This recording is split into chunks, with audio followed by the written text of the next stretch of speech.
DJs, today we're going to talk about some of the realities of being a DJ. This is part one, and we're going straight in with travel. If you do not like the concept of traveling significant distances to work, then DJing may not be a suitable career choice for you.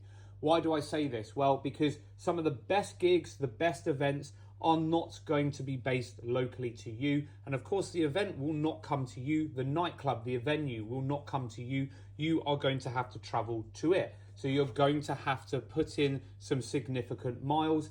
If you have aspirations of hitting the big time and being an international superstar, then travel only gets worse because you're going to have to catch flights. You're going to have to be staying in the hotel rooms, and potentially you're going to be away from home and what is comfortable around you for significant periods of time.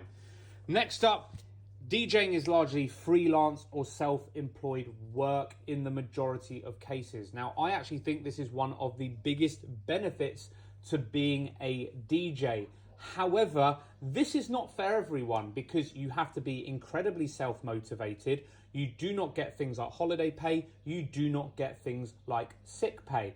And you do not have a boss telling you what to do, which in my opinion is a benefit. However, some people do actually quite like the structure. They like the task list that you get from structured employment. And ultimately, you are responsible for the income that you bring in. What you get out is what you put in. And with structured employment, you can have a couple of bad days and you can still get paid the same regardless at the end of the month.